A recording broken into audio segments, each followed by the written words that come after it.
जी अस्सलाम वालेकुम रहमतुल्लाह। आई होप कि आप सब ठीक होंगे। यार आज की वीडियो कनाडा विजिट वीज़े के बारे में है और सबसे ज़्यादा इस वक्त जो मुझसे पूछे जाने वाले सवाल है वो कनाडा विजिट वीज़े के बारे में है। और आज भी 3 बंदों के साथ मेरी बात हुई जिन्होंने जो ना कोई भी कंसल्टेंट है उनके साथ जो है ना उनसे उन्होंने वीज़ा अप्लाई किया और उनका वीज़ा रिजेक्ट हो गया और अब वो कह रहे जी हमने आपसे केस अप्लाई करना। पहली तो बात ये है कि मैं विजिट वीज़े का जो है ना काम नहीं करता और दूसरी ये बात कि आप अपने ज़हन से पहले तो ये निकाल दें कि कनाडा आपको वीज़ा दे दे, ठीक है। कनाडा वीज़ा उसी बंदे को देगा जिसकी ट्रैवल हिस्ट्री अच्छी मजबूत है और जिसकी बैंक स्टेटमेंट अच्छी है।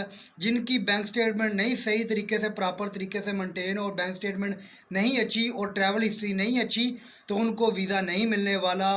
ये जो आपका जो है ना आपका केस अप्लाई करते हैं तो इनका कोई नुकसान नहीं होता, नुकसान सारा आपका होता है। और हमारे भाई जो है ना मैंने वीडियो जो ख़िलाफ़ बनाई, ठीक है, उसके ऊपर जो है ना कुछ लोगों का जो है ना गलत भी रिएक्शन आया, लेकिन मुझे कोई फ़र्क नहीं पड़ता। लेकिन मैं आप लोगों को बार बार एक बात समझा रहा हूँ लेकिन आप लोगों को फिर नहीं समझ आ रही। कहते जी डॉलरों की लालच है, ये लालच है, वो लालच है। मुझे किसी किस्म की लालच नहीं है, लेकिन आप लोगों तक जो ऑथेंटिक न्यूज़ पहुँचा रहा हूँ। लेकिन फिर भी जो है ना आप लोग इस तरह की बातें करते हैं, मुझे इस चीज़ से कोई फ़र्क नहीं पड़ता। लेकिन मेरी आप सबसे गुजारिश है, जिन भाइयों की कोई यहाँ तक के लोग कहते हैं जी ये फ्रेश पासपोर्ट पर वीज़े लगे हैं, फ्रेश पासपोर्ट पर वीज़े लगे हैं। यार हर बंदे का लक और नसीब अलग बात है। मेरे आसपास के लोग, मेरे साथ जितने लोगों की भी बात हुई, किसी का वीज़ा नहीं लगा, सब के सब रिजेक्ट हुए। और जितने भी बंदों का ये वीज़ा रिजेक्ट हुआ सब के सब जो है ना, और कुछ जो है नाइल के थ्रू भी थे और भी कंसल्टेंट थे जिनके थ्रू थे, उनके वीज़ा रिजेक्ट हुए।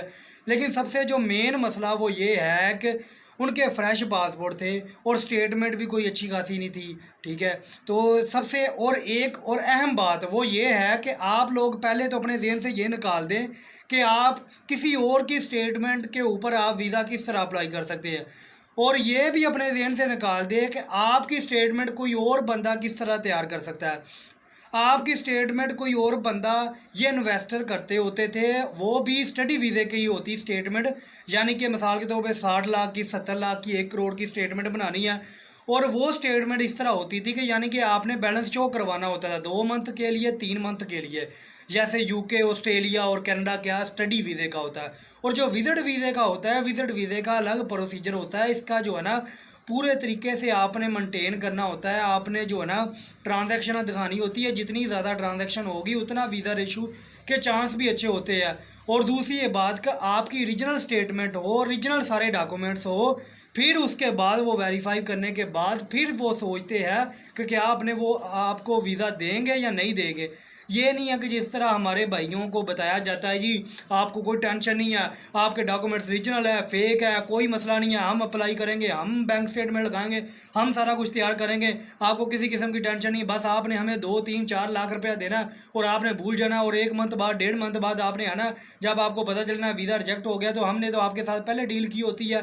अगर वीज़ा रिजेक्ट हो गया तो कोई फ़ीस रिफ़ंड नहीं होनी, उनका जाना कुछ नहीं, आपका कुछ रहना नहीं है। देख ले जिस तरह आपको बेहतर लगता है वो करें। लेकिन मेरी आप सबसे गुजारिश है कि आप खुदारा जिन लोगों की स्टेटमेंट अच्छी नहीं है और जिन लोगों की ट्रैवल हिस्ट्री अच्छी नहीं है वो बिल्कुल कनाडा का विजिट वीज़ा अप्लाई ना करें। क्योंकि इस वक्त जो है ना मैं बहुत से बंदों के साथ जो है ना मिल चुका हूँ और उनके मैसेज आ चुके हैं। सब के एक ही जो है ना सब ज़्यादातर जो है ना रिजेक्शन आ रही है। और जिनकी स्टेटमेंट फ्रेश पासपोर्ट के ऊपर वीज़े उन बंदों के लगे हैं जिनकी स्टेटमेंट को 4 5 से साल से चल रही है, अच्छी स्टेटमेंट है, 3 मिलियन प्लस है और रिटर्न टैक्स रिटर्न बहुत अच्छी है और बिज़नेस भी उनका ज़बरदस्त है, वाकई बिज़नेस है। उनका जो है ना वीज़ा लगता है वो भी उनका भी इतना रेशू अच्छा नहीं है, ये भी अपने ज़हन से। और कोई एक आधे बंदे का लग जाता है, वो ही उसी बंदे को इस्तेमाल कर कर ये लोग आपको इस्तेमाल करते हैं। तो मेरे भाइयों अपने पैसों को बचाओ, ठीक है। तो इनके चक्करों में मत फंसें। बाकी आपकी मर्ज़ी, बाकी जो गलत बातें करते हैं इनको करने दें, सही है। लेकिन मेरा काम है आप लोगों तक बात पहुँचाना।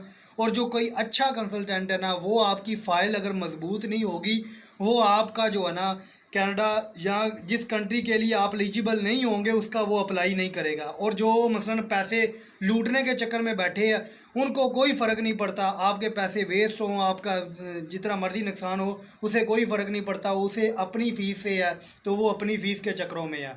तो बाकी यार जिस तरह आपको बेहतर लगता है वो करें। मेरी आप सबसे फिर गुजारिश है कि मेरे भाइयों अपने पैसे ना ज़ाया करो। बाकी अपना ख्याल रखें, दुआओं में याद रखें। उम्मीद है कि कनाडा वालों को कुछ समझ आ ही गई होगी, नहीं आई तो फिर आपका अपनी जो दिल करता है वो करें। मेरी आप सबसे गुजारिश है।